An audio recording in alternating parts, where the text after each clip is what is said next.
Hey everybody, how's it going? Happy holidays and happy New Year. I've been gone for a long time, and this is the first time I've been live in a while, so I hope we get no technical difficulties. But we'll see what happens. And I'm pretty much expecting that not many people are going to show up at all. So we might get a couple people come in, maybe in about 10 minutes. I'm not sure, which is good that I have a couple Game of Thrones questions lying around that I can answer in the meantime while people come. And first in the chat, we got Patrick Belanger and Megan Marjorie. So thank you guys for showing up. If you guys don't know, they're my personal friends, so it would make sense that they're the first in the chat. So we'll see who shows up. And before we get into it, I just want to talk about my channel, BuzzTox itself. I haven't been uploading to the caliber that I would want to. Reason for that is that I'm very busy, and I've been putting it all into these stupid predictions that I've been talking about for probably the last month and a half, 2 months. And the reason why I'm so gung-ho about these predictions is that there's so many videos I want to do, but I don't want to reveal what I think is going to happen until I announce it. I feel like I need to announce what I feel like will happen, and then that will open the conversation, and then I could talk about many different subjects about what I want to talk about. For example, I want to talk about how Game of Thrones will end, the different ways I think in which it would end, because quick asterisk, all these predictions that I'm doing, it's not necessarily what I feel like will happen. There's multiple scenarios here, and I'm sure you guys have your own predictions that are most likely right. But, you know, I do have to try, and in my predictions, I want to tell a cohesive story that makes sense. If you watch season 1, you may see some tidbits that would lead to the finale. So it's tough. I'm trying to write a show. It's a lot of work. So I'm going to try and get that done. I wrote 1 episode today, and I'm going to do them episodic based. So when I do it, I want to have maybe episode 1 released on a Monday, episode 2 released on a Wednesday, and I would do that until the finale, episode 6. And then I'll have a weight lifted off my chest, and I'll be able to just pretty much upload whatever I want. So thank you. And I just want to quickly go to the chat. We have a couple new people in here. We have Ryan O'Keefe. What's going on, buddy? We have Rast. How old was Roose Bolton when he died? I have no idea. He looked about 45. I don't know. Jack09. Hi. What's going on? What's up with everyone saying hi? Oh, there we go. Rachel. Hey. See, I'm more of a hey guy. I don't start by saying hi, but you know, we do what we want. Jenny Agurillia. I'm sorry I butchered your name. Good to have you back, Max. Thank you so much. It's so good to see everybody back again. And I just want to preface this whole live stream with, I will have some occasional awkward moments, okay? I haven't been in front of a camera in a long time. And just like before, I'm trying to be funny, commenting on your hi and trying to tease you. That was just awkward and uncomfortable. I'm sorry. I'm getting used to it, okay? I haven't been in the live stream game in a long time, okay? So don't take it personally. And Rast, LOL, hello. Okay, I like that too. But what else? Do I need to say anything before we get this thing started? Here, let me answer some questions. I went into the chat, and some of you guys answered some questions in advance, and I really wanted to dig deep into those. And the first question comes from Virginia V. Moore, 672 more. That's a handful. Her question is, will we be seeing the God's Eye in season 8? I think yes. I'd be interested to hear what you guys think. For those of you, if you don't know what the God's Eye is, it's the Isle of Faces. So if you can see the map, I wonder if you can. No, you can't. It's on the way to King's Landing. It is pretty much right by Harrenhal. It is an island that is surrounded by a body of water that is filled with a forest of weirwood trees. And I think that is very key to the story of Game of Thrones. First of all, we had the Andals, and we had the Children of the Forest make a pact to defeat the White Walkers at the location. And we know, obviously, Bran's powers is based on the weirwood. It's based on that lore, and I feel like that is a place he would have to go in order to amplify his powers. And he may discover a lot of new things. He may find new abilities at the weirwood tree. Sorry, phone's on. It's a notification that I'm online. Like, I didn't know that. But most importantly is, I think he would find some Children of the Forest at the Isle of the Faces. And I think that would open the plot wide open. We'd get more lore on the White Walkers and their role in creating them. As well as I think it'd be very necessary to the plot. If you look at like season 7, I made fun of it, but Jon and his crew run on a rock the ice breaks and the whites don't attack. That was the show clearly telling us that they don't cross water. And what's more of a perfect place than like Dragonstone surrounded by a body of water? You have Pike, obviously, but you also have the Isle of Faces that's surrounded by all of this old weirwood tree lore that really kind of seeps into Bran's abilities as the three-eyed raven. And what I will say is that has a heavy role in my predictions. I really hope that they go there. I feel like Bran will have to go there. So I really hope they do. And I think it will really push Bran forward as a character. And secondly, I feel like he'd be forced to go there because right now he's always hanging around Winterfell. And I don't think Winterfell is going to last. Like, I think Winterfell is going to be destroyed maybe about episode 3 of the show. Like, I think it'll be relatively early, and I think Winterfell is going to be gone. And I feel like it's going to be kind of a shock to us. And then everyone's going to be trapped between the White Walkers or the Golden Company run by Cersei. So I think that would be a really interesting part of the show.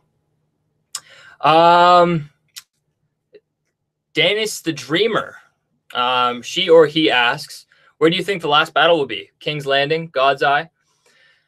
Last battle, I kind of flip-flop on. I'm not 100% sure. I always, for some reason, thought that it would take place in, like, the north or some place, like, just covered in snow. I always thought of the Wall, but that doesn't really make any sense if the White Walkers are coming south, and I feel like they would pass the Wall, and that wouldn't come back.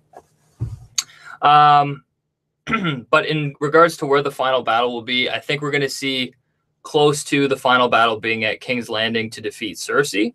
So we'll see some sort of a fight or a siege or something going on there, because we've seen Daenerys in the House of the Undying. We've seen King's Landing destroyed. And I personally believe that, like, sure, it's a vision. It's like a prophecy. But I think there's some truth to it. And I think King's Landing will be destroyed. But I think the main threat's the White Walkers, and where that will be resolved. God's Eye is going to play an important role, but I think it could be pretty much anywhere. It's not going to be Winterfell. I think it's going to be destroyed. I don't know. I honestly don't know. I think it will be pretty much anywhere, and I think they have a very unique way to defeat the Night King, which I think doesn't really matter where the location is. So we'll see. Steph the Rose in the comment section asked, what do the White Walkers want? And I've been sitting trying to think of that answer for the last 2 or 3 days. I've been trying to predict what they want. And like other comments, they say that the White Walkers are kind of shown more to be face value black and white villain. They just want to destroy stuff. Like, that's their only role. And, you know, I was leaning towards that, but at the same time, like, I feel like there's so much lore in Game of Thrones that the White Walkers need to have something. And something that I always go back to when I'm talking about Game of Thrones and White Walkers and their lore and stuff is that if you look at the last fight for the Dawn, this is all we know. We know that Azor Ahai came up, the Children of the Forest and the Andals, the Children of the Forest and the Andals, they got together, they fought back the Night King, and then Bran the Builder built the wall. So there's no clarification on how he was defeated. And it doesn't really make any sense. How do you defeat someone who can resurrect the dead? I feel like you can't properly explain that. So I think there would have to be some sort of deal or some sort of diplomacy between the sides. It would be weird to me that the Night King would just retreat unless he had an ideal motive to do so. So I do think that this season they're going to be exploring the Night King's motives. So looking at the Night King, like, what can we gather? I think they almost have a fascination with dragonglass. That makes sense because he was created by it. We see him get created by dragonglass, by the Children of the Forest. But another thing is that dragonglass, it's always referred to as frozen fire. And what's so interesting about that is that it's not fire or ice. It is both. And the Night King was created by something that is both fire and ice. And that's about Game of Thrones. It's about the spectrum of fire and ice. If you look at all my videos, they're very, like the Dragon of Three Heads or Jon Snow or anything like that. I always talk about the concept of duality. There's fire, there's ice, and then Jon is usually in the middle. You have dragonglass in the middle. You have all of these concepts. And I think the Night King is kind of fascinated with that lore. You see him wear kind of like a dragonglass arrowhead symbol on his chest. You see the symbols that he makes, very circular, like obviously he's referring to the children of the forest, so it seems like he has some kind of a culture there. So I think he's after something, but I'm not sure what. It might be Dragonglass. It might be, I'll give you guys an inside scoop on my predictions. I know that there's a theory around that Bran is the Night King. And I personally thought that's kind of bullcrap. Like, that's just fan speculation to the point where it doesn't make sense. Like, they're just kind of looking at what they wear and their big nose, and they're saying, hey, like, these guys should be the same person. And I think there's some truth to that, but in a different way. I was thinking about like what they would be after. And to me, it makes more and more sense now that Bran has a big role in what the Night King is. The reason I say that is because the Children of the Forest lost control of him. The Night King kind of went off the rails and did his own thing. And I think we may face a scenario where we're going to be such in a desperate position where Bran would go back to the point where we see the children create the Night King. He would potentially warg into the human version of the Night King and be in him while he's created. And to me, that would explain many things. First of all, the Night King resurrects people from the dead, and when he resurrects them, their eyes turn his color. You could call that warging. Bran is a part of the Night King. It's like in Harry Potter. Harry Potter is the Horcrux that Voldemort never meant to make. It's the same thing with the Night King. Bran is a part of the Night King. The reason he can warg, the reason why he sees the Night King when he's warging into a tree, or the reason why he sees his ravens flying and the Night King can shut him down, is that they share a connection that just doesn't exist anywhere else. So I think that creates a lot of plot points. I think if you think of the Night King's point of view, if there was a connection during that time, the Night King could hear what Bran is experiencing, and it shares kind of a connection there. It could also explain his motives. We've seen at Hardhome, we've seen the Night King stare down at Jon. We've seen the Night King always fixates on Jon. And Jon always kind of gets pulled aside.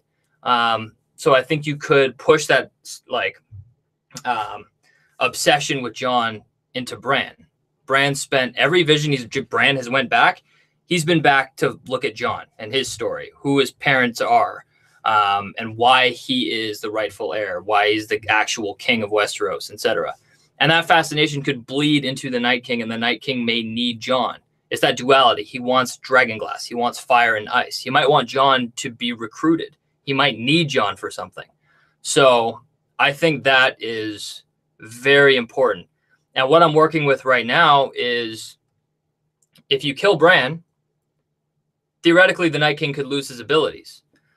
In season 6, season 7, sorry, Beric Dondarrion says, like, hey, Jon, if you kill a White Walker, everything that they've resurrected dies. Well, if Bran is the one who provided the Night King his abilities, if you kill Bran, it would eliminate his ability to warg. It would eliminate all these extra abilities, and then you just have the Night King himself. And then you'd be able to either fight him or you'd be able to negotiate with him, whatever that is. But I think there's a lot of lore behind that there's a lot more to it than we understand. So I'm honestly 50-50. I'd be interested to hear what you guys have to say on whether the Night King is even killed in this show. Either magic completely disappears and the Night King dies, or they form some sort of a deal and the Night King goes back north. So I'm not 100% sure, but yeah, that'd be really interesting. But I'm going to go back to the comments here in the chat. And Nature Girl, hey Max, why aren't they using wildfire to combat White Walkers? They wouldn't need all those men if they used the dragons to set it on fire. They could use dragon glass laced with arrows to help. First of all, wildfire, I think there's limits on wildfire. I don't think they have much of it. I think in King's Landing, they've been manufacturing a shit ton of it, and Cersei has it. And if there's any wildfire, I guarantee you Cersei's putting it throughout King's Landing and not using it to, she's not using it to fight the White Walkers. Because we know that Cersei's bringing in the Golden Company. She's not going to be using her resources whatsoever to help fight against the White Walkers. So I think wildfire isn't going to be useful in this fight because the person who has it doesn't want to help.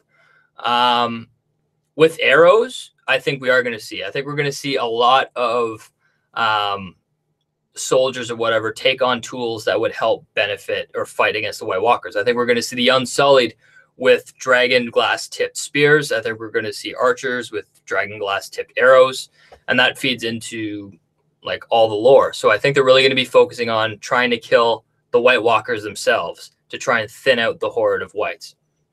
So yeah, that's a really interesting question. And in terms of dragons, those are like, they're going to need dragons regardless. And I think that's another thing I talk about. We're going to get a third dragon rider this season, and I think it's going to be Jon. And you're going to have Daenerys, Jon, and the Night King, 3 dragon riders. And if you want to know what I think about that, check out my dragon rider video. But the bottom line is that Jon is kind of the center of 3 heads, and that works into the theory and lore of the show. Chuck Sorgi, who gets to take down undead Viserion?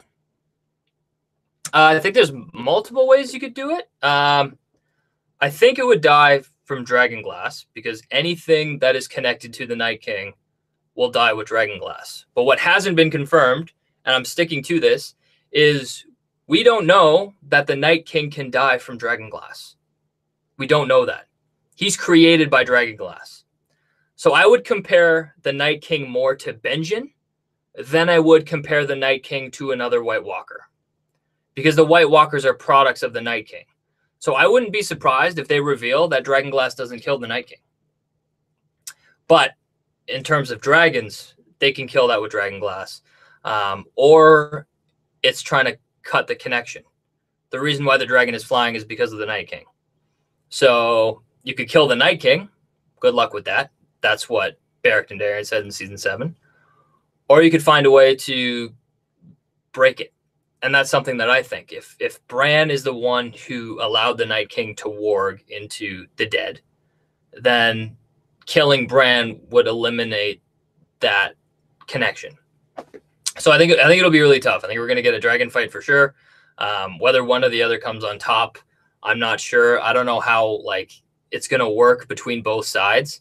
I don't know if the ice dragon is going to have some sort of a benefit over Daenerys's current dragons. I know it's fast as hell, if you saw the last episode. I don't know if dragon fire is going to be effective on it, because the ice dragon is still a dragon. So it'll be interesting to see what happens. Even in season 7, when the Night King threw the spear, it pierced through that dragon like butter. So that might be another weakness of dragons, obviously, because they're dragon made fire, and the Night King is pure ice. So it makes sense that that's kind of super effective, if you will. Chuck Sorgi, I think all the wildfire has been used up at this point.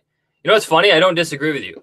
I think I said that in one of my videos. I feel like the wildfire has been used with Cersei already. That plot point with Cersei destroying the Sept of Baelor was already a plot point saying, hey, this girl is crazy. She's like the Mad King. That's it.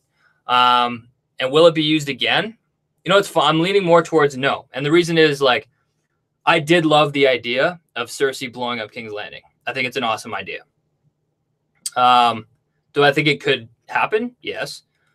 But do I think she'll blow up the Red Keep? No. And it's silly speculation to say at this point, but just the fact that the Red Keep was destroyed from half up speaks to me dragon. And we've seen videos in the past of a dragon flying over King's Landing in Bran's vision.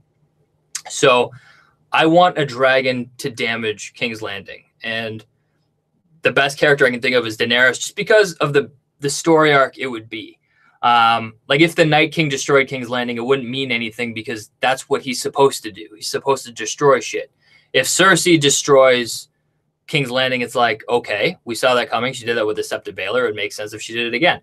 But if Daenerys was pushed to the point where she had to do something like that, it would speak volumes, and it would mean a lot to her character, and it would be more emotionally charged.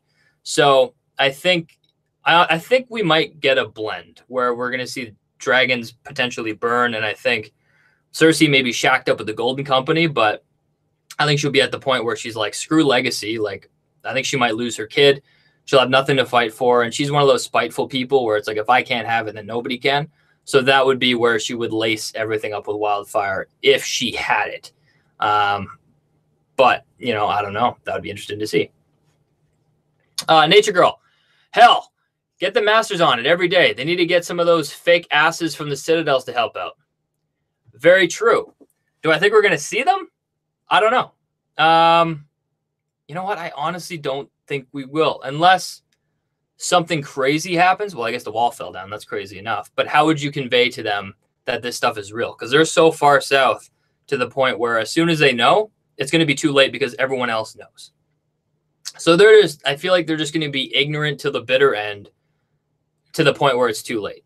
But I think where we're going to get our Citadel fix is Sam. So I'll be interested to see what role Sam has to play. I love his character arc because, like, even in season 1, he was saying, I want to be a wizard. And, like, he technically became a wizard. He learned about the higher mysteries, magic, and then he took that forward. And he pretty much became a wizard because he mastered in only magic alone. So I would love to see that play out. I would love to see maybe him and Bran bounce ideas off each other. Not the way they did in the 7th season. That to me was okay. I will say, though, I read an interview recently with the actor who plays Sam, and he said that what was so great about season 7 is that Sam is the intellectual. Bran is the one who goes back in time and can see it. So I don't know. I'm trying to justify something, but bottom line is I feel like Bran should have known that they were married.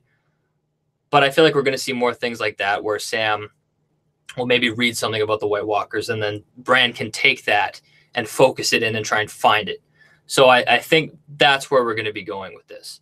And if Bran ends up going down to the Isle of Faces, maybe Sam will come with him. It'll be interesting to see if those characters are going to be tied to the hip or not. We'll see.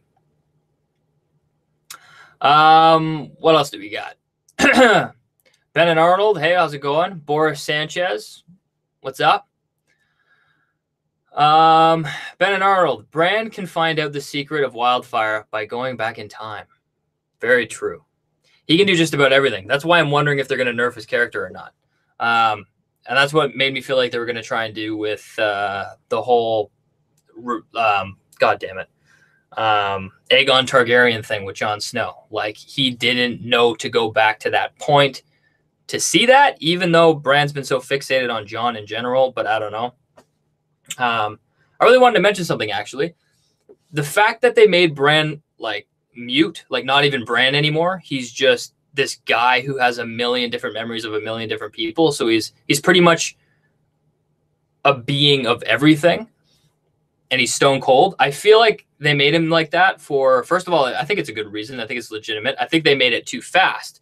But I would look at the connection between him and the Night King. The Night King is one of the most stone cold people we've ever seen. He's always straight-faced. And I think that plays a role in Bran. I think Bran is like that, and Bran made the Night King like that because he warged into him.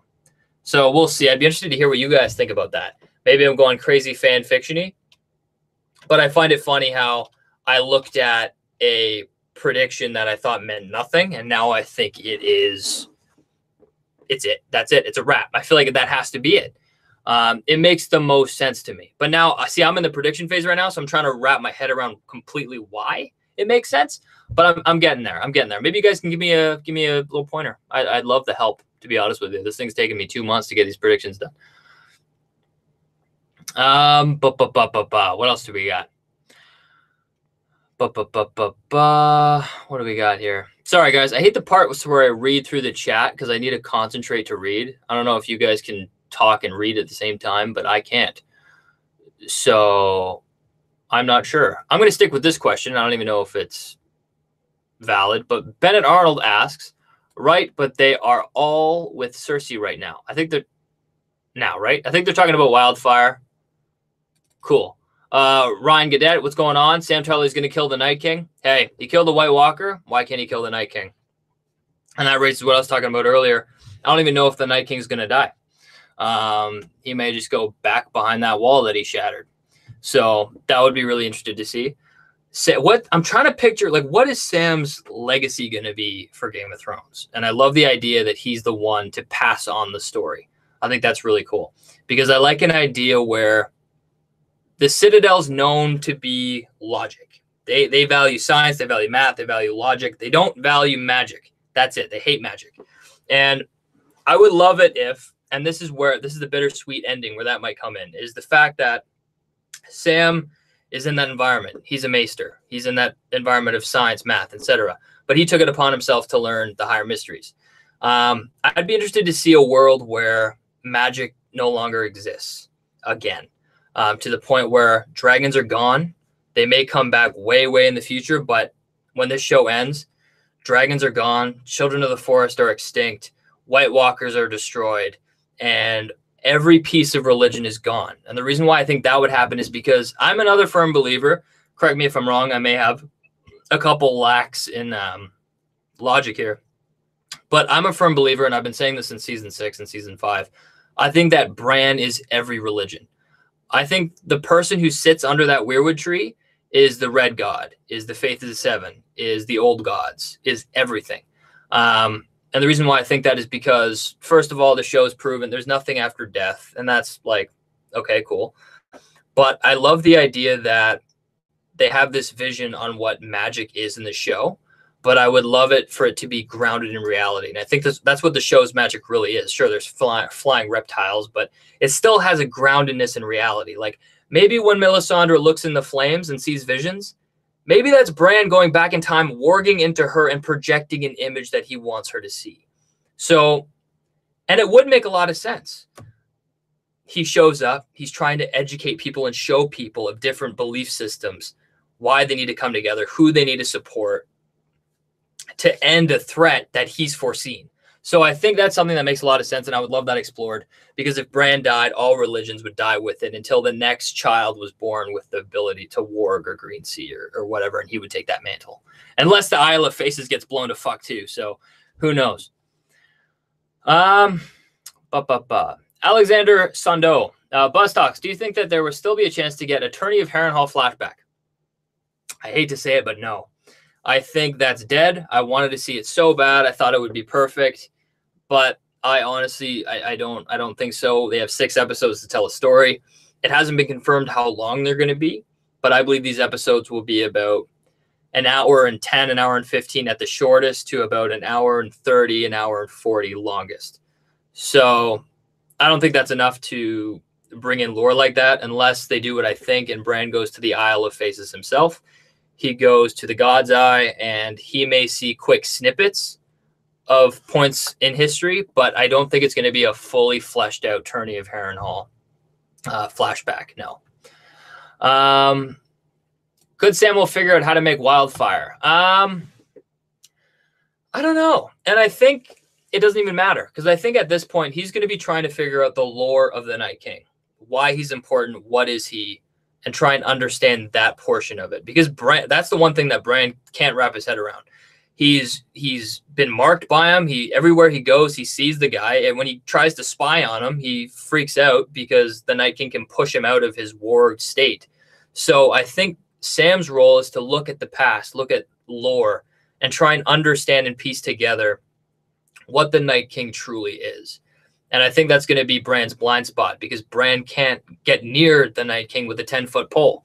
So I think that will be really interesting to see. And in terms of wildfire, I don't even think he'll have time, because I think the show is going to be moving at such a fast pace, and I feel like they won't have time to create anything. They're just going to be running. Because I'm telling you, like, the first half of the season, Winterfell's gone. They're going to be fleeing.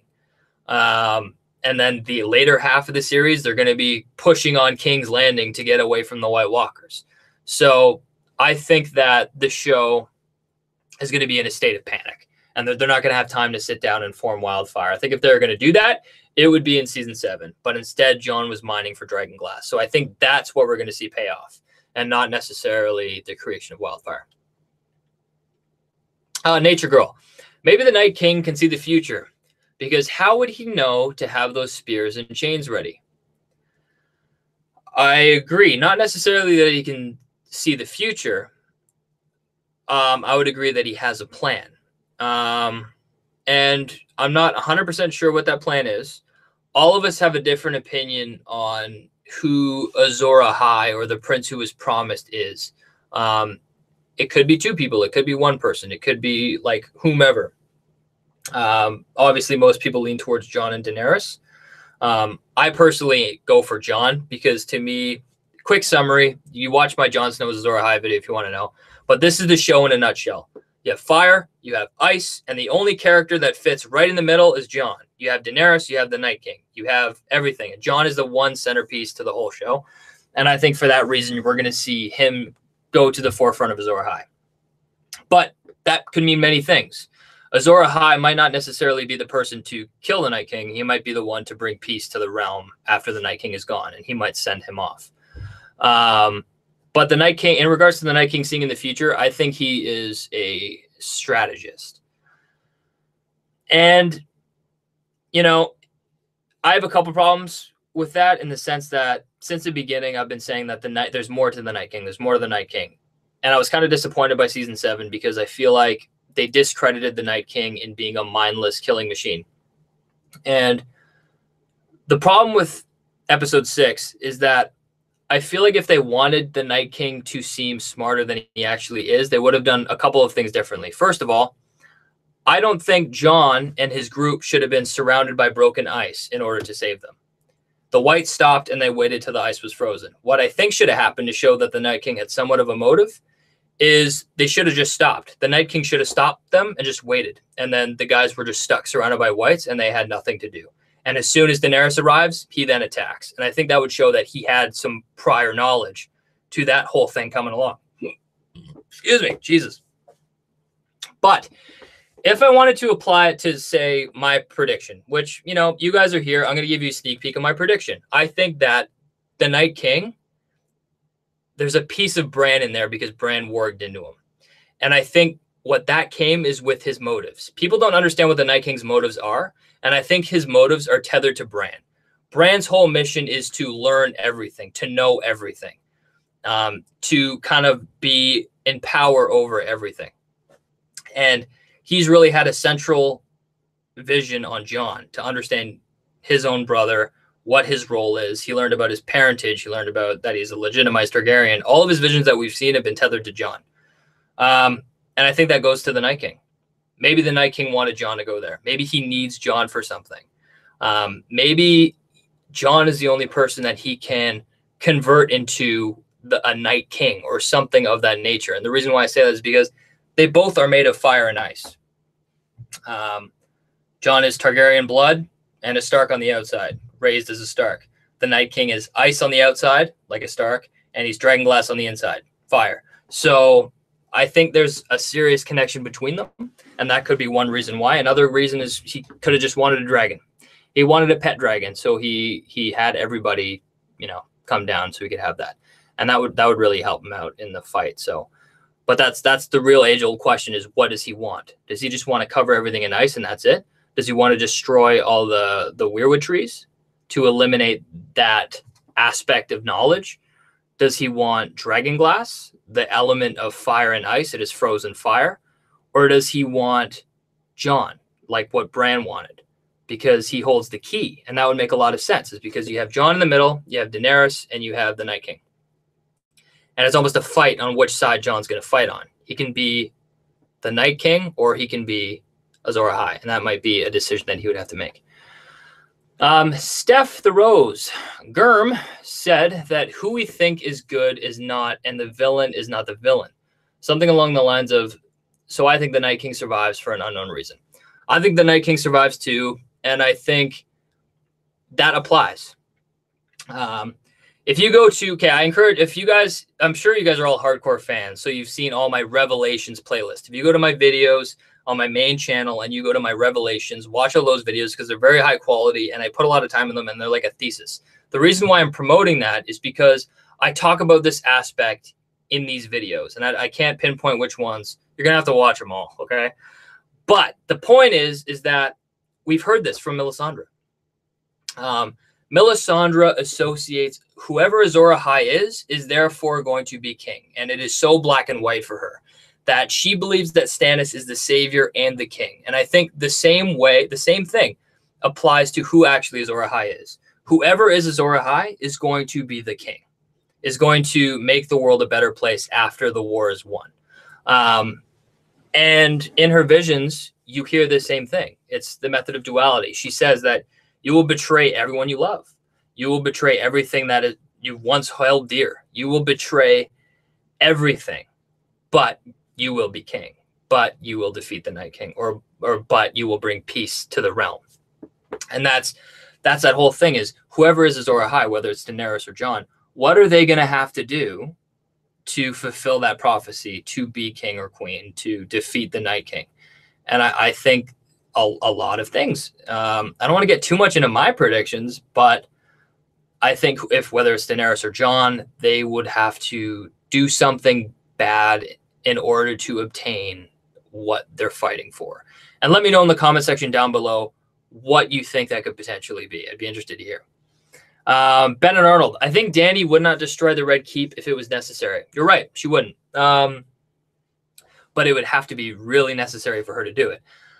And I said it in my previous video, and I had a lot of people disagree with me, which is fine. But I think she's going to be pushed to a point of desperation, whatever that is. So think about where she is now. In the past, Daenerys wanted to go to the Red Keep and get Cersei, kill Cersei, whatever. And she thought that that was a small sacrifice to pay for the betterment of the realm because she's losing the war. Imagine where she's going to be when she realizes that Cersei actually brought over 20,000 men from across the ocean, and they have elephants. And she's pulling all these moves on her. And Daenerys is now losing this war because she's decided to do the right thing to defeat the White Walkers. And because she's trying to save civilian life, she's trying to do all these things, it'll get to the point where she has no choice. If they're running from the White Walkers, she may have to fly into the Red Keep and do something drastic in order to get Cersei out. So, yeah, I think there's going to be a point in which she'll have to do something. Oh, comment section brought me down. I've lost my place. Oh, good thing I highlighted. All right, Chuck Sorgi. In season 7, dead surround our heroes, and we're at a standstill until the Hound threw a rock at one of them, and he said, "Oh, fuck." All of a sudden, they attack. Was that the same as the Night King's mark on Bran? No. I'm going to say no. I just need to reread your question. So they're at a standstill. They're surrounded. The Hound threw a rock, and all of a sudden they attack. I don't think that was a mark on Bran. I don't know what that was. Honestly, if you look at my videos, I wasn't impressed on how they handled that. I thought they were making light of something, like they were kind of cracking jokes, which is funny. Like, I loved watching that thing get slugged in the face. But at the same time, that's the point where you're serious. And I feel like they kind of made a joke out of it. I don't know. Like, I want to say that the Night King sent them in to attack because Daenerys was going to arrive so he could get himself a dragon. But it really seemed like the White was like, oh, hey, the ground is frozen again. Let's go. So what I would take from that scene is that, is that Whites are smarter than you'd think. And that may play to the warging. Imagine the Night King having control over every single individual being or projecting his consciousness into them. But I'm not 100% sure. But that's not a mark. To me, the mark is a connection between Bran and the Night King. And I think we see that in many scenes. Like, we even saw Bran was spying on the Night King, and he looked at the crows and kind of pushed Bran out of that state. So I think Bran and the Night King connect on a deeper level than reality. They connect on almost like artificial, supernatural plane of existence, if that makes sense. Chuck Sorgi. Like an invitation or something. Yes. If you're talking about the season finale or penultimate episode, then yes.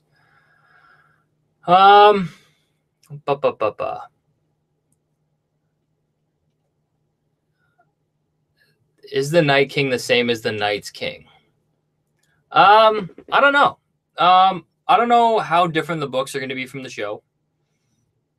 I'm pretty much leaning towards they're going to end the same, but they're going to take liberties in the story, obviously, because they haven't introduced certain things. But to be honest, in regards to the show, I don't think so. I think they're going to play the Night King as the current opposition to our heroes.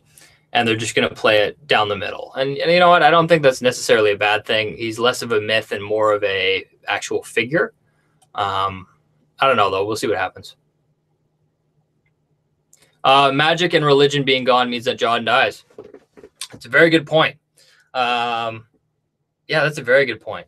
And I guess that depends on what term of resurrection means. And if resurrection's the same, that's a rabbit hole that I don't even know how to possibly go down. I know George R.R. Martin said that people who are resurrected from fire, their blood doesn't move, their blood doesn't pump, like their bodies don't work. They're just beings. So that's interesting with resurrection. Is Dragonglass resurrection, like what the Children of the Forest did with Benjen, is that the same as the Red God resurrection? Is, if you would argue that, like my argument is that Bran could be all religions. If you argue that the Red God resurrected Jon, you're arguing that Bran resurrected Jon. So maybe is Bran controlling Jon? So I don't know. And I think you're right. If magic were to die, then potentially Jon could die too, which is very interesting.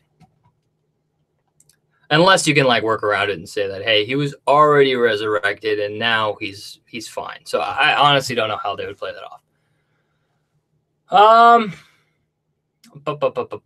Alexandra Sandhu. George R.R. Martin insisted that magic is real, not just undiscovered science.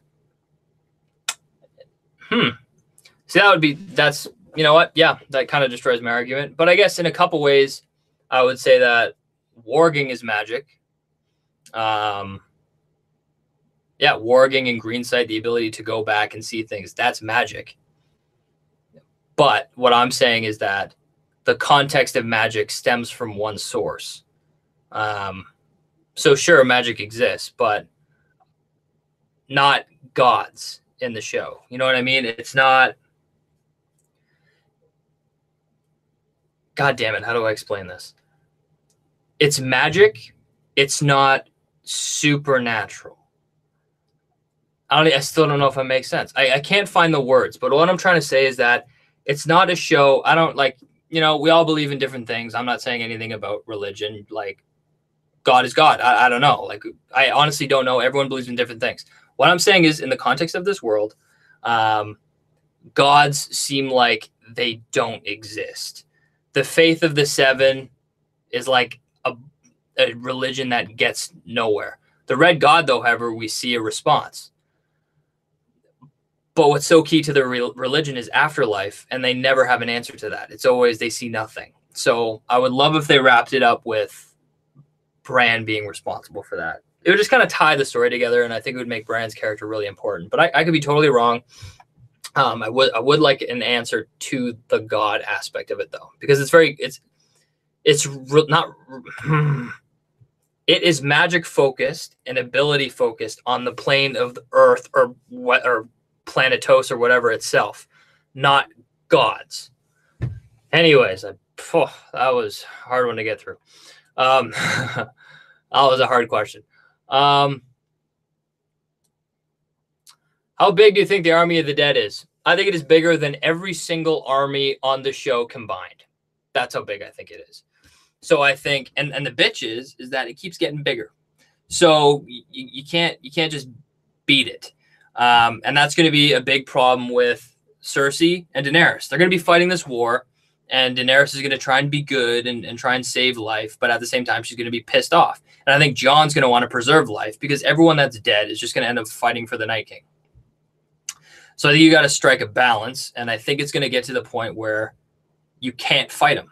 And I think even now you can't effectively fight the Night King. You just survive him. You run from him. And I think that's the show.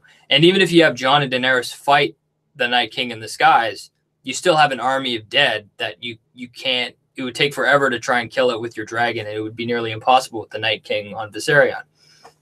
So I think there's going to have to be a part of the plot to eliminate that threat.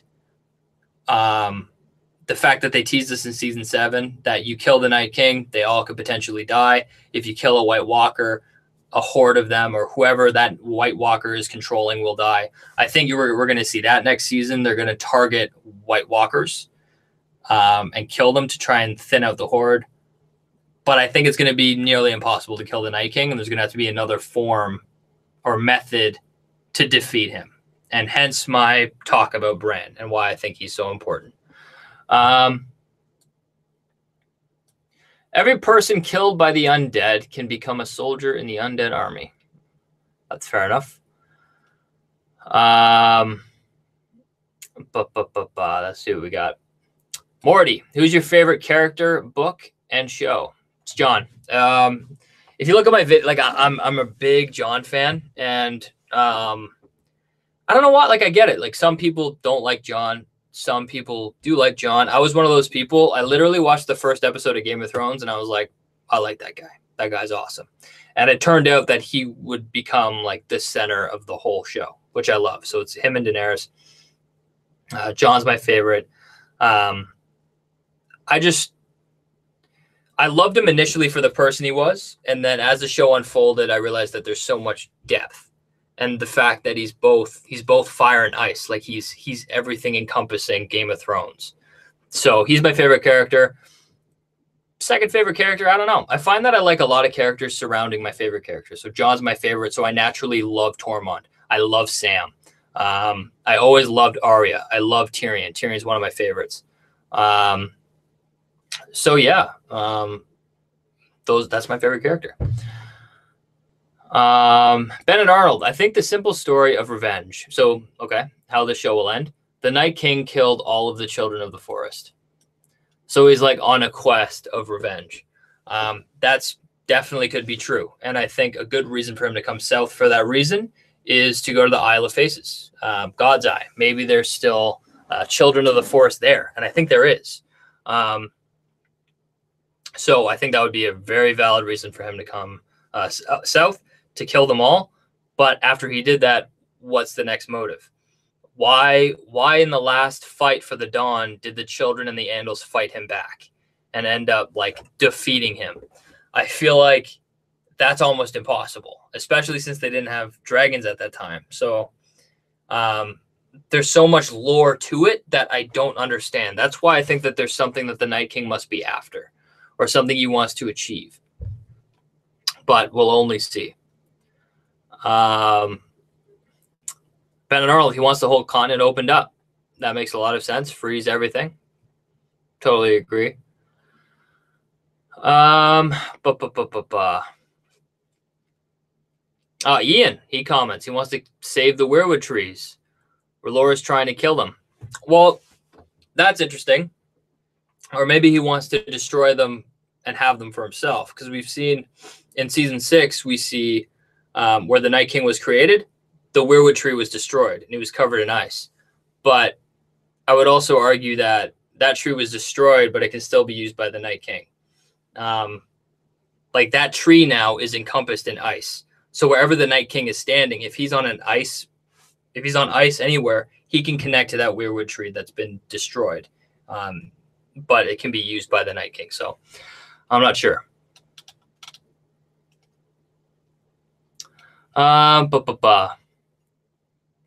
What else do we got here?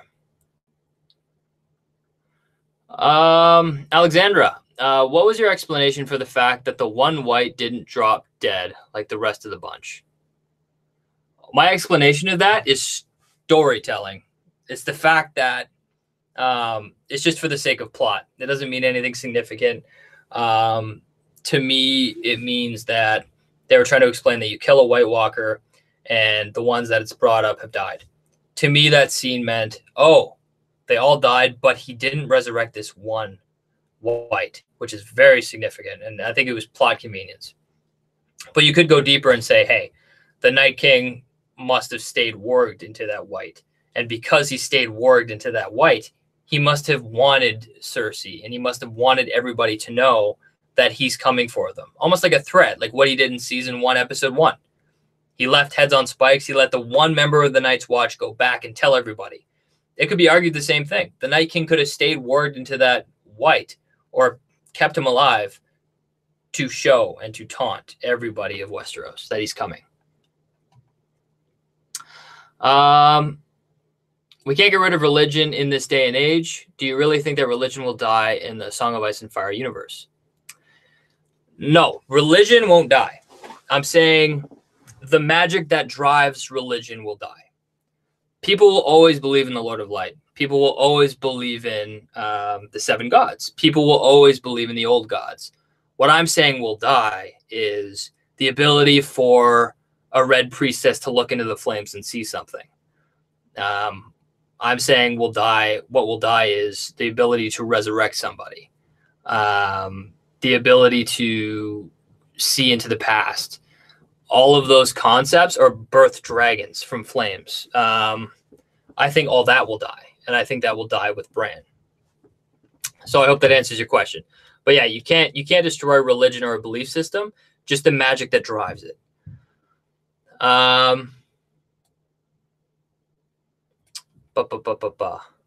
BuzzTox, can you guess the sigils? I like this. Morty.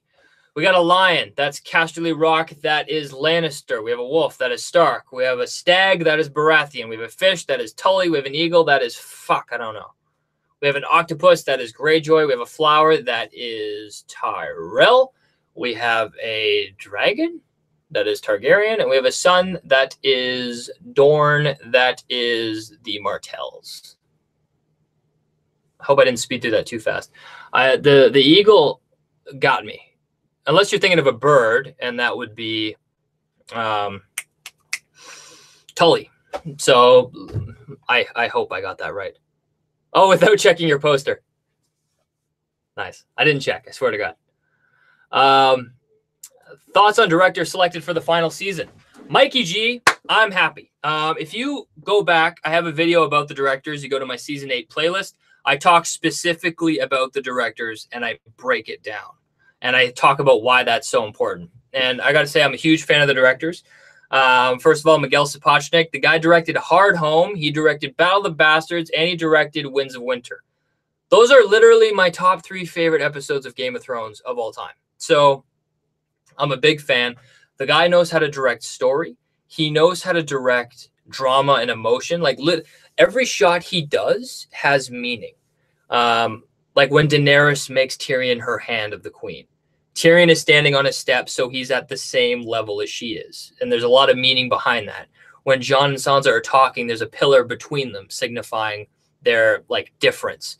Miguel Sapochnik is responsible for telling the producers of the show he wanted to hold on the Sept of Baelor when Tommen jumped out of the window. That was an amazingly powerful shot. They kept on that window until Tommen jumped out of the window. So that's a director with vision, and he knows how to direct action. Like his action set pieces are amazing. And I feel like he did such a good job with Battle of the Bastards, filming Jon in that one shot. I feel like Game of Thrones now, or the producers of the show, feel like they need to continue that. Hence, we saw Bran run throughout Highgarden with Daenerys burning everybody. We got a one-shot take. And I feel like he impacted that because it was so well done. So I think he's directing 2 episodes.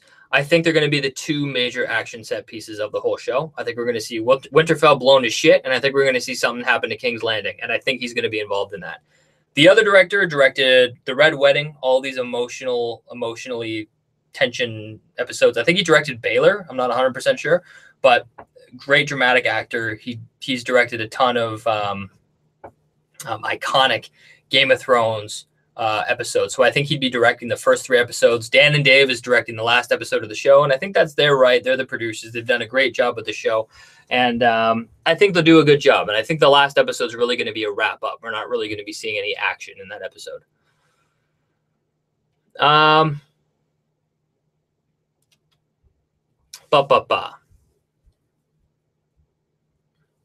Is the hard home Battle of the Bastards guy returning? Yes, that's Miguel Sapochnik. He's returning, which I'm very excited about. He's directing 2 episodes, I believe.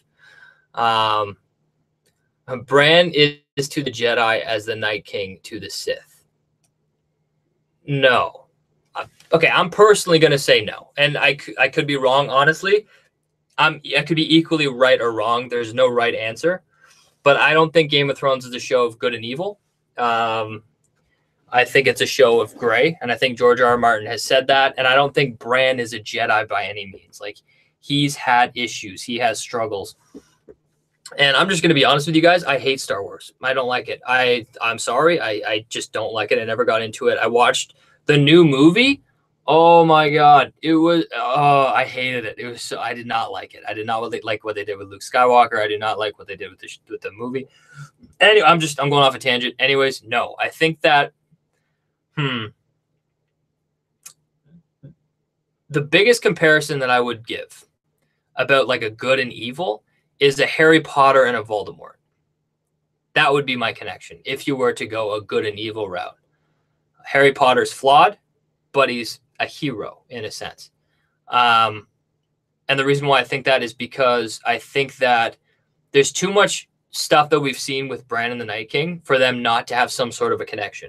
Bran sees the Night King everywhere, and he got marked by him. He gets pushed out of warging from the Night King. And I think they're operating on another plane of existence. And I think a part of Bran is in the Night King, just like how a part of Voldemort is in Harry Potter. And in order to remove that part of Voldemort from Harry Potter, he had to die. And I think it's the same thing with the Night King. If you want to remove his ability to warg or resurrect people from the dead, you would have to kill Bran. But that's like going crazy into it without any backstory on my predictions. That's what I think will happen. His midichlorian count is higher than Master Yoda's. Freaking midichlorian count. Oh, God. What else do we got here? Alexandra, again. I don't think the show will offer enough closure regarding the lore. They purposely stayed away from the magic, not to scare casual viewers, and the Night King plot will be simplified. I agree it will be simplified, and it seems like they've already simplified it quite a bit. But if we look at it, I think you can do enough digging to try and get a comprehensive story. What I mean by that is Dan and Dave, the producers of the show, they have the puzzle pieces together to not just make the Night King a villain. They have put in very specific plot points to almost show that the Night King is more than just a bad guy.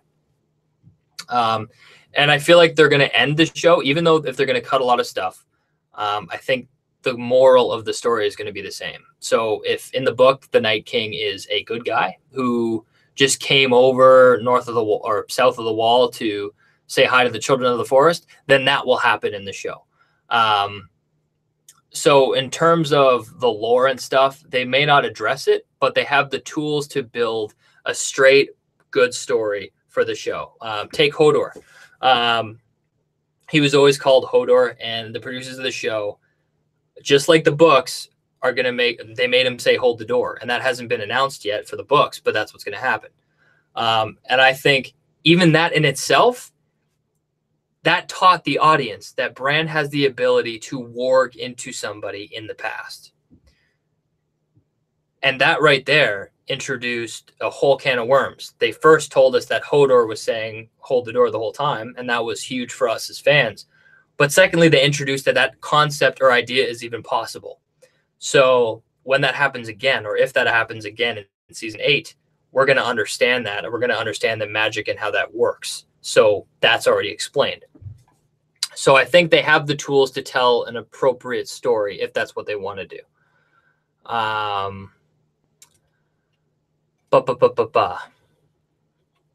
What do you think George R. R. Martin's promise of a bittersweet ending? Dan and Dave will stick to his ending. Yes, they will stick to his ending. Bittersweet ending is the best way I can explain it is it's exactly the way it sounds. You feel good, but at the same time, it's tough to see. Like, this is bittersweet to me. let's say, for example, people say that Tyrion and Sansa may continue their marriage.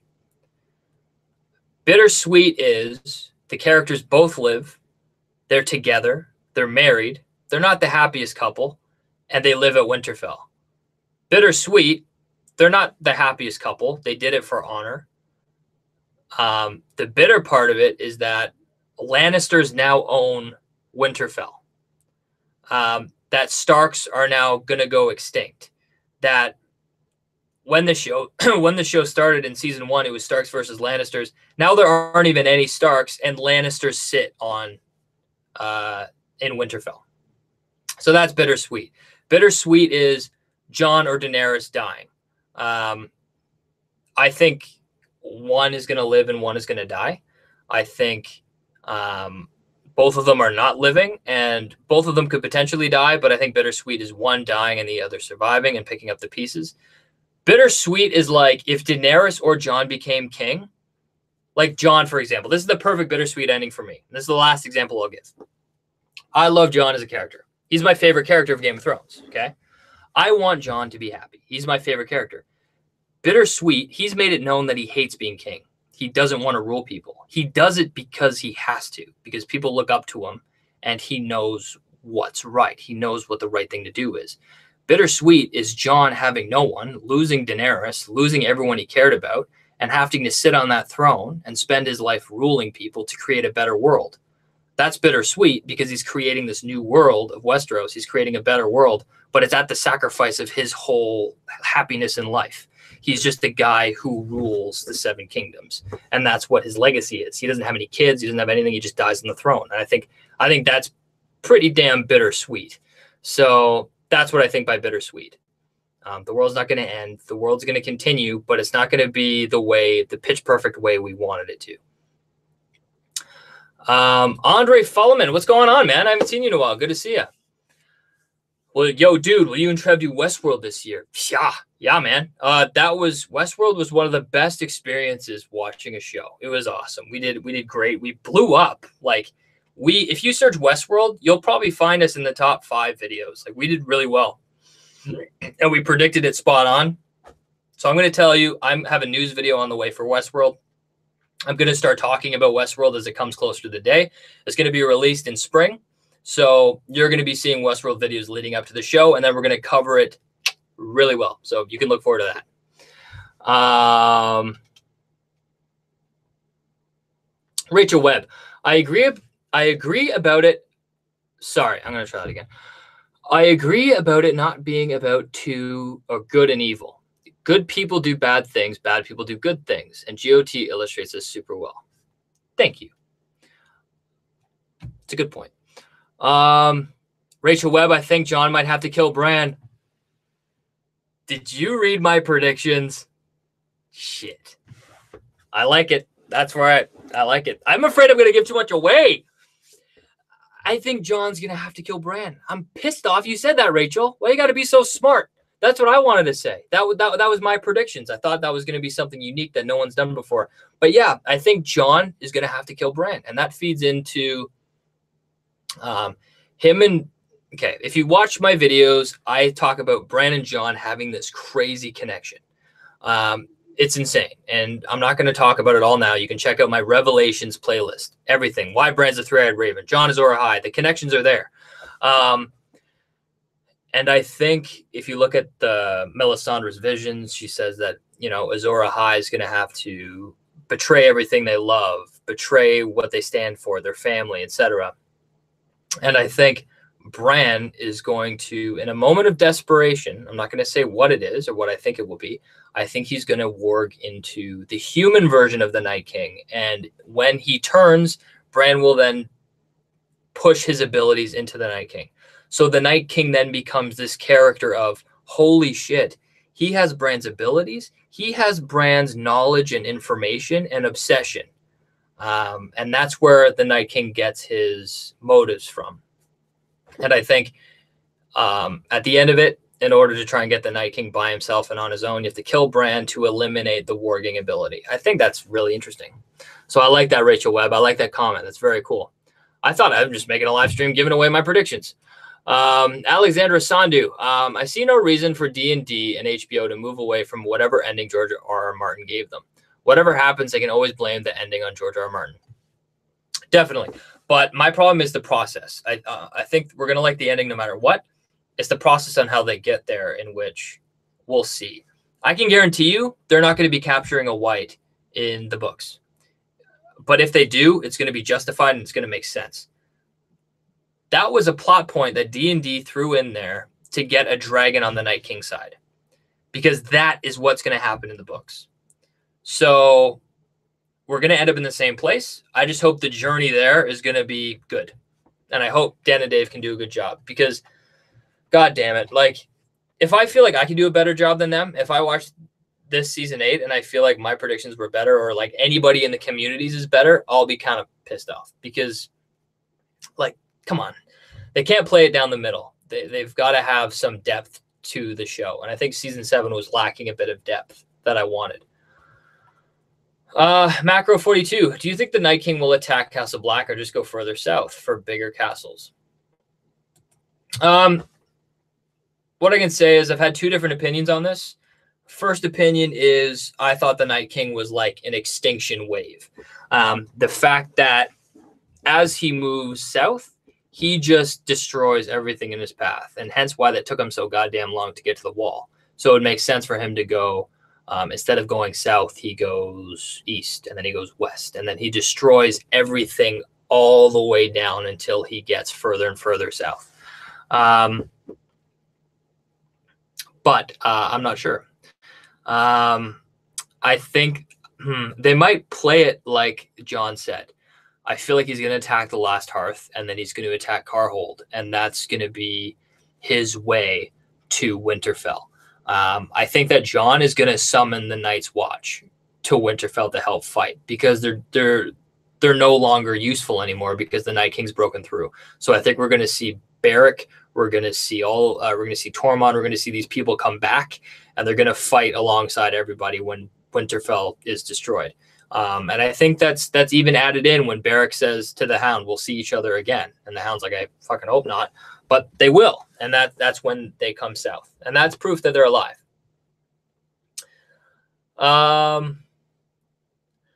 Gustavo F. I would love to see the Night King skip the north and just smoke King's Landing. That would be nice. And it's like, I don't think that's going to happen. Well, it wouldn't happen. He's like an extinction wave. And I said in one of my videos, and I'd be interested to hear what you guys have to say. But to me, the Night King, he wouldn't target King's Landing because he has no motive there. He doesn't want the throne. He wants something bigger. So he wouldn't specifically target King's Landing, if you know what I mean. He'd target King's Landing when he got to King's Landing after he was done destroying all the other shit. I'm getting congested. Oh, I agree, because why else would they confirm he's the heir to the throne also? Oh, are you guys talking about... I don't know what you're talking about. Sorry about that. By the way, hey, Fenence808. I remember you from Westworld. It's good to see you. Morty, your favorite episode and why? I made it very clear my favorite episode, or my favorite character, is Jon. My favorite episode of all time is Battle of the Bastards. I think it was like masterfully done. It was awesome. And I loved it for many reasons. And it's comparable to why I thought the second last episode for season 7 was so disappointing. First reason, Battle of the Bastards was simple and it followed two stories. We followed Daenerys and her takeover of Meereen. We saw her like amazing, unbelievable dragon action set piece that we've never really seen before. And we saw her win over Meereen herself. We saw her get Theon and Yara as allies. So she really won that. And then we get the Battle of the Bastards, which was like with Jon, and it was set up so perfectly. Like the dramatic elements were beat for beat perfect. Davos discovered that Shireen was burned by Melisandre, but he had to go through the fight anyway. We got all these character development moments. We had Jon and Sansa fighting on what to do with the war, and Jon felt like he had to rush through. I felt like those character moments were insane. When he met up with Ramsay, that was one of my favorite scenes, just because we see Jon interacting face to face with the other bastard of the North. And I thought that was really powerful. And the shots, like even when Sansa was like, "You're gonna die tomorrow, Roose," or Ramsay, and then she takes off on the horse, like just that shot. All the shots were beautiful. And then you go to the fight. The fight was perfectly choreographed. It was awesome. It was a long shot. It was like a movie. And the fight, it wasn't just a pointless fight with no stakes. It had huge stakes, and it was about something that we wanted all along. Like the Starks have been out of Winterfell for seasons, and now finally they're returning to their home. And I thought that was awesome. And I thought the whole thing with Rickon was amazing. I know a lot of people, I was saying that my prediction was Rickon would die. I thought he was going to die, but I didn't know why. People were saying that Rickon would live and all this shit. And what ended up happening was something that I never expected. Ramsay used him as bait. And it was like, it was perfectly written, perfectly done, very impressed. And that was the one way that they could really get to Jon. And Ramsay knew that. He knows how to play with people, and that's his strength. And I thought it was perfect.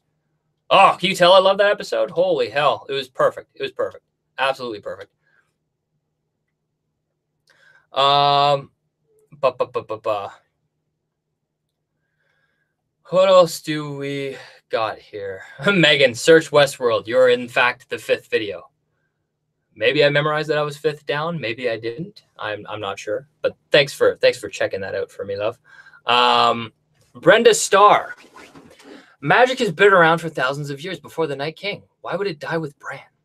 Well,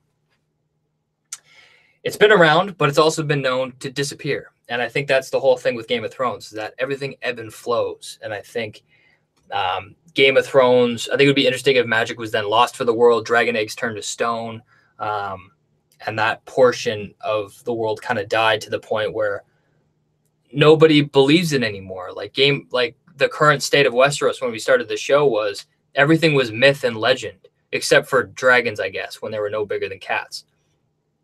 And I think it will return to that state where magic is gone for so long that it becomes myth. And then you will have a kid that is born with that warging ability or that green sight ability. And then he will go on that journey and then become magic again. He will become the three-eyed raven. He will become the red god. He will bring magic back to the world. And I could be totally out of it. Like, like that portion of my predictions, I still need to flesh out. Like it has to make sense, but that's a concept that I really, really like. Icy Fury. They have been hinting that Samwell Tarly is the storyteller. Do you think that will be the case? I mentioned it earlier, and I really like that idea. And that would be Sam's overall purpose. And that's what I like about him the most is that, and this feeds into what I was just talking about. If you have a world that is no longer magic, I love Bran because he's a part of that culture of the Citadel, which is all science, all math, all what's real, and not about magic. And Sam is a part of that culture and club, but he only studied the higher mysteries. He only studied magic. And that's what makes him so different. So I would love it if Sam is the one person left to tell the story of a Game of Thrones, of A Song of Ice and Fire, the story of his best friend Jon and Daenerys.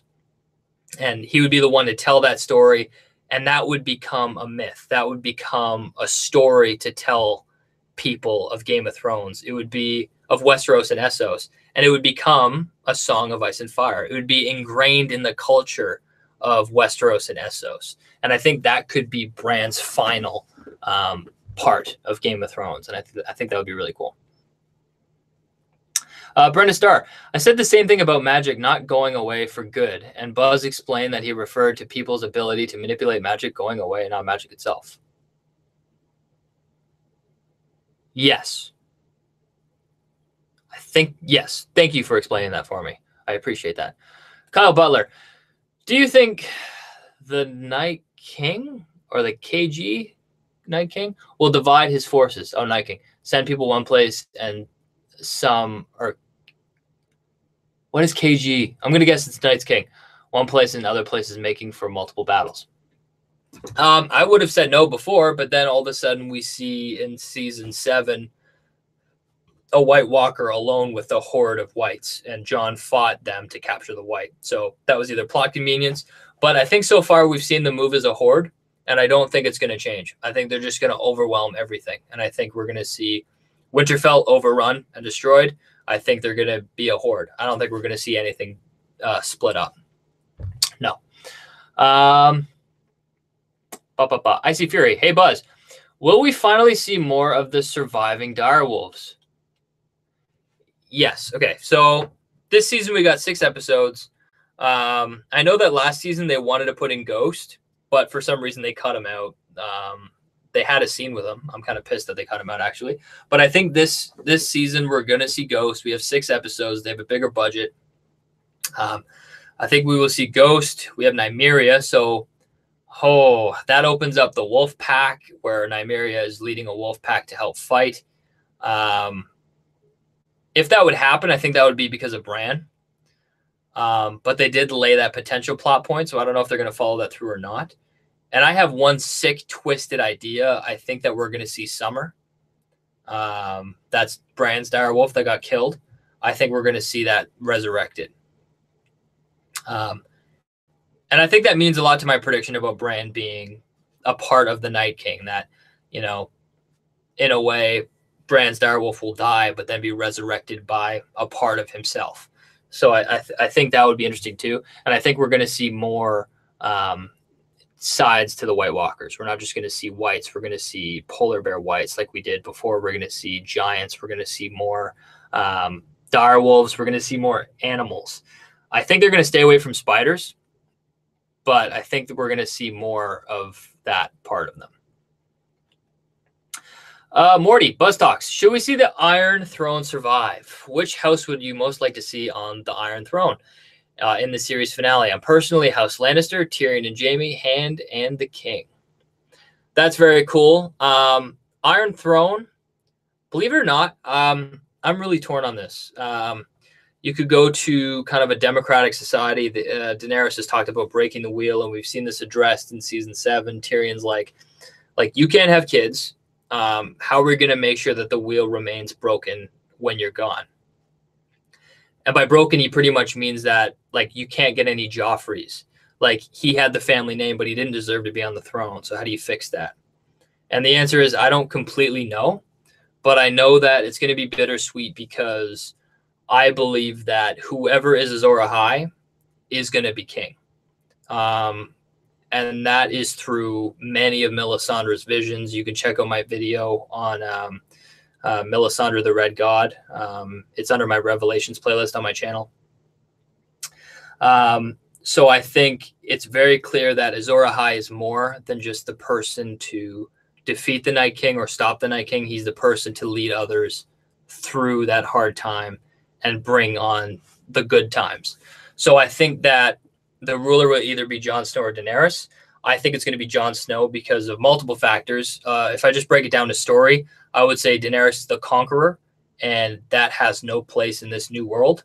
And I would say Jon is one of perspective and understanding. There's ice and fire, and there's Jon. Jon is the middle between everything. He brings people together, wildlings, Night's Watch, etc. So I think he literally was raised to be the ruler of the new world, to bring people together to create a better world. So I think he's going to be the one to rule. Will there be an Iron Throne? Maybe. We'll see. And in terms of who's going to rule everywhere else, I'm not sure. I'm sure Sansa's going to hold on to Winterfell. I don't know if Tyrion is going to take Casterly Rock, or maybe him and Sansa will resume their marriage, and then Lannisters will sit the throne of Winterfell. The way that's divvied up, I'm not 100% sure, but I do think that there's going to be an authoritarian like Jon sitting on the throne, guiding people what to do. And it won't be because he took it for himself. It will be because they elected him. And that's going to be very important. And that's what's going through in my predictions, is that Daenerys is going to be playing a political game with Jon. Even though they're in love and they're doing their own thing, she needs the people to follow her and not Jon. Jon may bend the knee to her, but he's still rallying support. People flock to Jon. He's always gained followers. And I think we're going to hit, at the end of the story, people are going to choose Jon to rule, and he'll have to take that.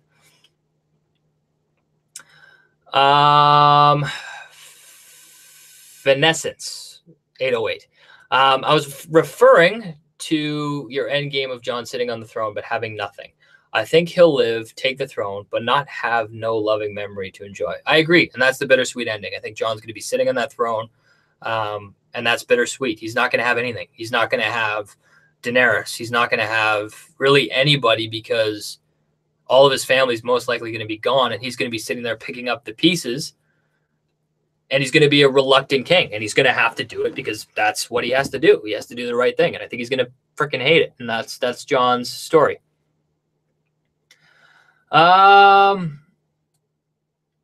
Let's see. Morty, history's written by victors after all. Very true. Very good point. What else do we got here? Icy Fury. Ghost and Nymeria need to mate. Okay, if that's what you want, then I can't judge you for it, but it's not what I would predict. It's okay. It's all right, Icy Fury. It's all good. Morty, BuzzTox. One character you wouldn't want as a father-in-law. So many savage old blokes in Westeros. Who would I not want as a father-in-law?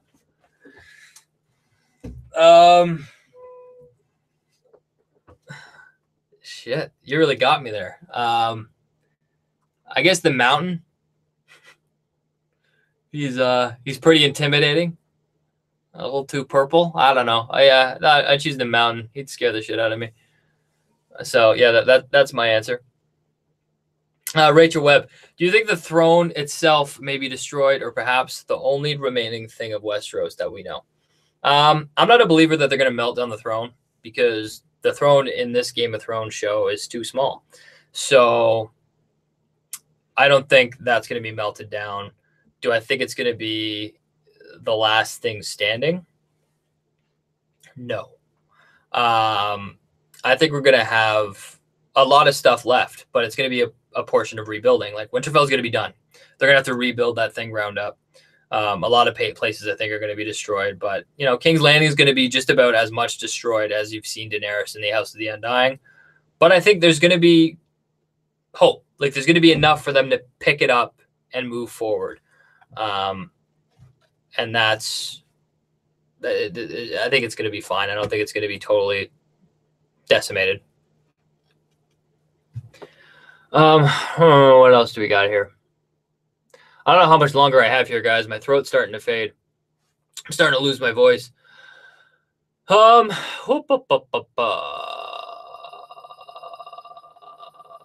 Finessence. Do you think that Arya will go back to the House of Black and White if she doesn't die? If she doesn't die, that's hard for me to answer. If she doesn't die, I will say that she may go see what's west of Westeros, or she'd go do something like active. I don't think she'd go back to the Faceless people because she's overcome that. She knows that she's Arya Stark and she's come to terms that she's happy with who she is. So I don't think she's going to go seek that again. But I think she may see what's west of Westeros. But I'm confident she's going to die. I'm pretty confident she's going to die. I think she has a lot of connections with Lyanna. The fact that they were both, they're too young for their age or something like that. Like she'll die young.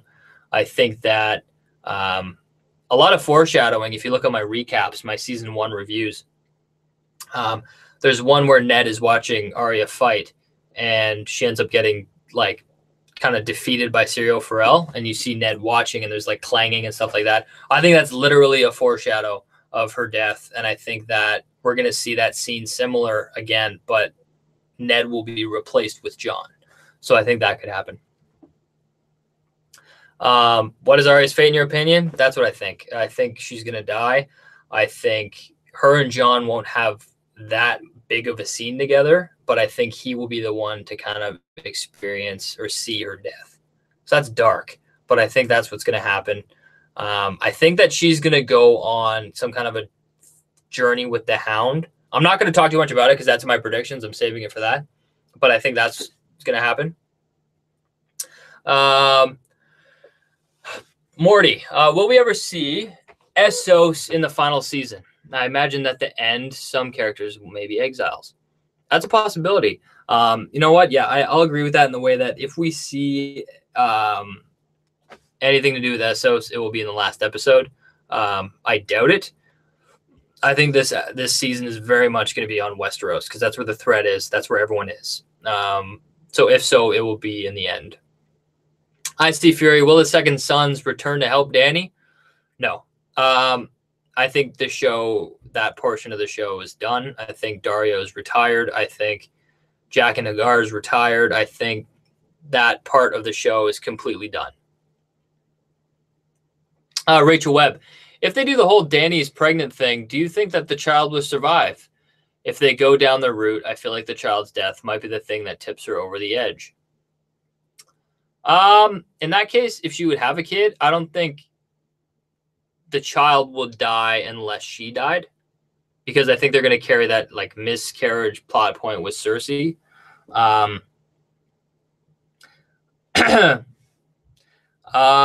But what I will say is I'm kind of hit and miss on this child thing. I'm very confused because they made it clear that she's barren, like she can't have kids. But the last season, they seem to beat us over the head with the idea that she can't have kids. Like Daenerys said, like, do you understand? I can't have kids. And then Jon's like, oh, did it ever occur to you that they might be wrong? Like, they're beating us over the head to the point where I feel like they have to have a kid, which I don't know how I feel about that. But if she did have the kid, I would say I'd want it to live so Jon could raise it. I don't know. That to me is so far out. I can't predict that properly, so I'm not 100% sure. All right, guys. So I'm just going to finish off these questions that were left in the comment section. And if there's any more questions, I'll answer them. But then I'm going to start wrapping up. What else do we have here? We have Denny's the Dreamer. Already answered that question. Donald Duffy. Jon Snow is the rightful king. Is he able to bring back... what the hell is this question? Sorry, guys. Who's the right king? Is he able to bring back in time the three labor brought him, or will people just have to believe what he says? Oh, okay. So Donald Duffy's question is, how are people going to believe that Jon is the rightful king of the Seven Kingdoms? Are they just going to listen to Bran? How is that information going to get out? I feel like a lot of it is going to be more prophecy. People are going to support Jon naturally because that's the person he is, and he will naturally gather a following, even though behind the scenes he is meant to be the rightful heir, and it will kind of show with fate that he is the rightful heir. But I feel like politically, and this goes into my predictions a little more than I wanted to, but politically it's going to have huge ramifications. I think Bran is going to tell Jon. I think Jon is going to tell Daenerys because they seem like they're on a certain level with their relationship. And Jon bent the knee to Daenerys, and he wants to serve Daenerys. But I think the problem is that the people who support Jon, and Jon can do whatever he wants to support Daenerys, but he can't get his following to push on Daenerys. So I think you're going to see people like Varys. You're going to see people do things and schemes behind the scenes to try and get Jon to sit on that throne because he is the rightful heir. And if you want to know in depth why I feel that way, go to my Varys video in my playlist section for Game of Thrones Revelations. It's on the main page of my YouTube channel. What else do we got here?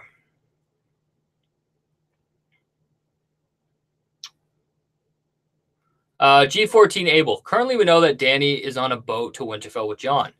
The Unsullieds are with her, and the Dothraki are on their way to Winterfell. So who will lay siege to King's Landing? And that's a question as to whether if they will lay siege to King's Landing. And I think if King's Landing was being laid under siege, that would be later in the show. I feel like they're going to end Cersei in the later 3 episodes of the show. And I think Daenerys' army would have enough time to come south.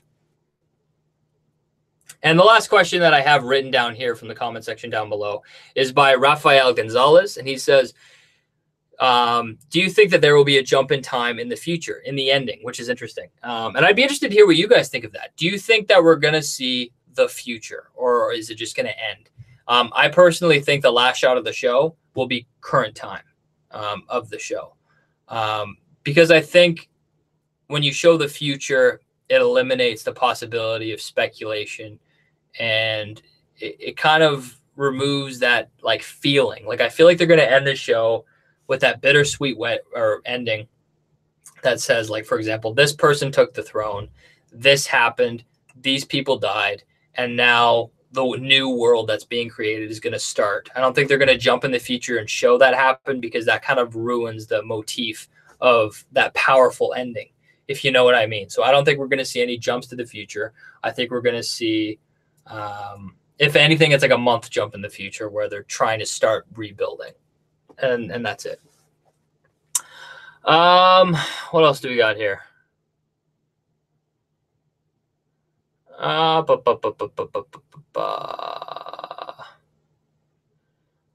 Lucidia Farius, do you think that maybe Dario may have joined the Golden Company and could show up to help Dany out? It's a possibility, but I doubt it. I think the Golden Company is going to be handled pretty much under Cersei. I think there's going to be maybe some significant plot points to try and turn the tide between the Golden Company and Cersei and Jon and Daenerys.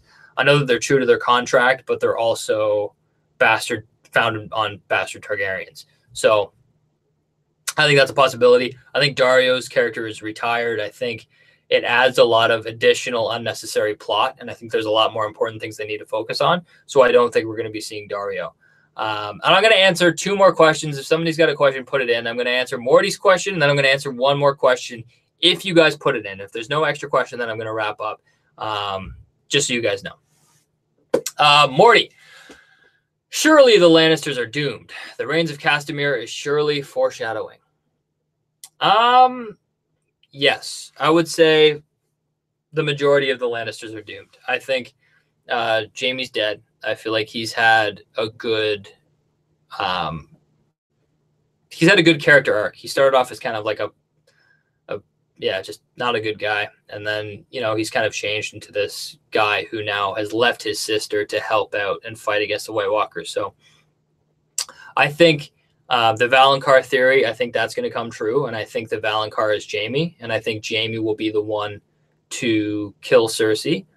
And I think that eliminates 2 Lannisters, because I think Jaime's also going to die. And yeah, I think that's interesting, because like Jaime said, his favorite thing is to die in the arms of the woman he loves, where I actually think the reverse is going to happen, where he's going to kill the woman that he loved in his arms. So it's kind of shitty, but I think that's going to happen to him. And I think Tyrion to me is going to live. Tyrion to me is the role of the mentor. Like, with all these characters, when I'm doing my predictions, I look at their arcs as characters and what that means. And if you look at, for example, Daenerys, from season 1 to season 2, season 3, all of the seasons, her role is the conqueror. She is the one who starts with nothing and ends with something. She's the one who fights for what she wants and she gets it. She's the conqueror. Jon, his arc is about perspective. He's about learning about both sides of something and becoming the middleman and making peace between sides. And that's about his duality of being fire and ice. Tyrion's role is the mentor. I feel like there isn't one significant character in the show that hasn't changed without Tyrion's advice. Tyrion has single-handedly shaped a lot of characters in Westeros, and I think that he, as a character, is going to push that mentor role when the White Walkers are defeated. And Phyllis Wright, thanks for doing the live chat. I missed your theories. Thank you so much. I want to say, I'm going to wrap up now, actually, since there's no more questions. I want to thank everybody for coming. Thank you so much for all the support. I really appreciate it. In regards to the channel and theories, you're going to be seeing more theories from me. Excuse me. Right now, I'm working on my predictions. I want to get them all out of the way. It's taking a lot more work than I thought. A lot of writing, a lot of thinking. There's like some plot points where I sit there and stare at a wall for a couple hours just trying to wrap my head around how it will work, because it has to make sense for me. So once those are done and I upload those, then I have a shit ton of stuff to talk about, because then I'm going to be drawing from my predictions. I'm going to be drawing from a lot of different ideas. We're going to be getting more content in that way. So you guys can look up for that. I have more videos coming. I want to do more videos like what Phyllis said, my Bran video. Bran is the three-eyed raven. I want to do more Jon Azor Ahai. I want to do a Daenerys video. I want to do more like Dragon with the 3 heads. I want to do those high-quality theory videos that are kind of timeless and they really mean something. So I want to do more stuff like that. You can expect more of that here. But after I get my predictions done. So I can't promise when that will be, but it's got to be within the next couple weeks. But yeah, thank you guys so much for showing up. Thank you so much, Phyllis, Morty, Alexandra, Rachel, Icy Fury. Who else do we got? Finessence, Megan, Gustavo, Kyle, Brenda. Anyone else? Marco and GWH, Big E, all you other people who came, and Andre. Thank you, all of you who came to support. I really appreciate it. I want to do these more often. Let me know if you guys are interested in that. And I think that's it. So thank you so much, and take care, guys. It was a lot of fun.